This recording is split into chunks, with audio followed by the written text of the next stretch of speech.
Switzerland tourist visa अब आप बहुत ही इजी स्टेप्स में अप्लाई कर पाओगे और वो भी बिल्कुल नॉमिनल कॉस्टिंग में। स्विट्जरलैंड के बहुत सारे वीजा ऑलरेडी हमने अप्रूव करवाए हैं, आप कम्युनिटी सेक्शन में जाके चेकआउट कर सकते हो। स्विट्जरलैंड के वीजा में बहुत बेसिक रिक्वायरमेंट होती है जो कि आपने पूरी करनी है और इसे आप बहुत ईजिली पूरा कर सकते हो और रिक्वायरमेंट के बारे में हम आगे डिस्कस करेंगे। स्विट्जरलैंड शेनेगन वीजा जो कि वैलिड रहेगा 29 शेनेगन कंट्रीज में। आप एक वीजा पे 29 की 29 कंट्रीज में तो ट्रेवल कर ही सकते हैं, बाकी इसके अलावा वीजा ऑन अराइवल वाली कंट्रीज और बढ़ जाती हैं 23 आपके पासपोर्ट पे। टर्की आपको वीजा ऑन अराइवल देगा, वैसे टर्की का वीजा लेना बहुत मुश्किल है। बिल्कुल इसी तरह बहुत सारी कंट्रीज है जो कि आपको वीजा ऑन अराइवल देती हैं अगर आपके पास वैलिड शेनेगन वीजा है। बस एक बात का ध्यान रखना कि आपकी आइटनरी में नंबर ऑफ डेज उसी कंट्री के ज्यादा होने चाहिए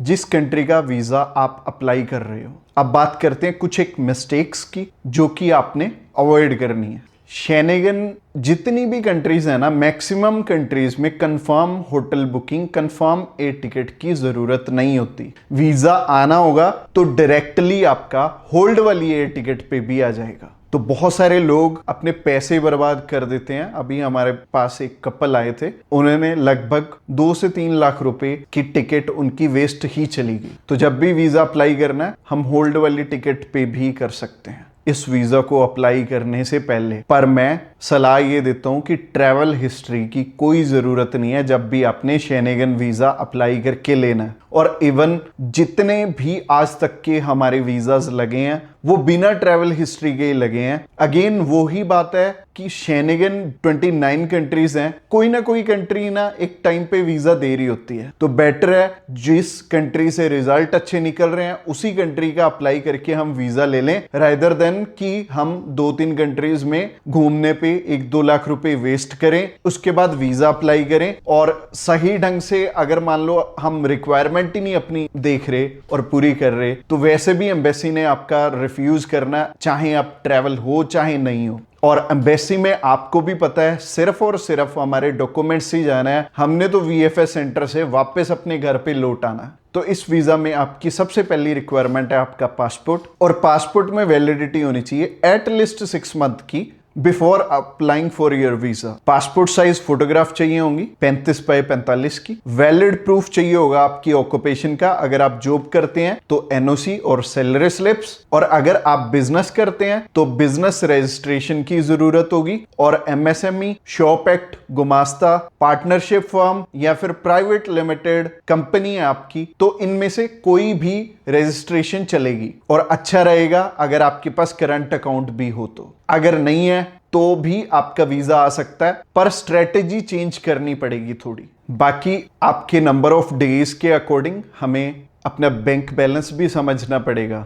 कि अगर मान लो आप ट्रैवल कर रहे हो 5 से 7 दिन के लिए तो 3 से 3.5 लाख रुपए आपके लिए सफिशिएंट रहेंगे। पर आपने अगर 1 या 2 महीने के लिए जाना है तो आपको 6 से 7 लाख रुपए, 8 लाख रुपए चाहिए होंगे। और अगर आप सिंगल एप्लीकेंट हो तभी इतना बैंक बैलेंस चाहिए। अगर आप अपनी फैमिली के साथ ट्रैवल कर रहे हो तो आपको कम से कम 8 से 10 लाख रुपए दिखाने पड़ेंगे जब भी आपने ट्रैवल करना। इसके अलावा आईटीआर्स की भी रिक्वायरमेंट होगी इस वीजा में। बाकी अगर आप मैरिड हो तो मैरिज सर्टिफिकेट लगेगा, और अगर आपके बच्चे भी हैं तो बच्चों का बर्थ सर्टिफिकेट भी साथ में अटैच करना होगा। और बैंक बैलेंस, ऑक्यूपेशन प्रूफ, आईटीआर्स, यही आपके मेजर डॉक्यूमेंट्स हैं और जिनके बेसिस पे एम्बेसी आपको जज करती है कि आपको वीजा देना चाहिए या नहीं देना चाहिए। और अगर ये 3 डॉक्यूमेंट्स आपस में अलाइन है तो अच्छा रहेगा, और अगर ये तीनों डॉक्यूमेंट्स आपस में अलाइंड नहीं है तो आपको गाइडेंस ले लेनी चाहिए। और हम रेडी हैं आपकी हेल्प करने के लिए।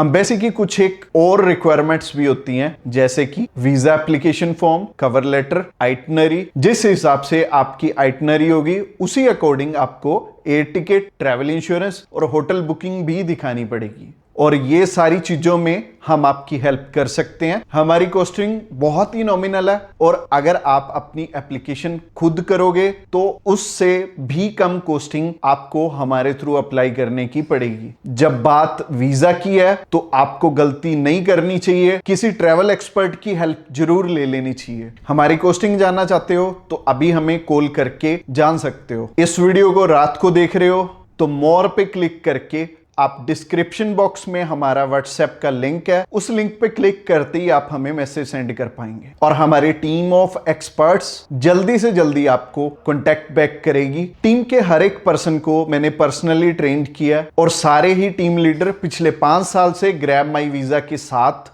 हजारों ही लोगों की हेल्प कर चुके हैं और सक्सेसफुली बहुत सारे वीजाज इनकी गाइडेंस के थ्रू लोगों ने लिए हैं। और ये छोटी सी वीडियो में मैं सारे प्रोफेशन कवर नहीं कर पाऊंगा।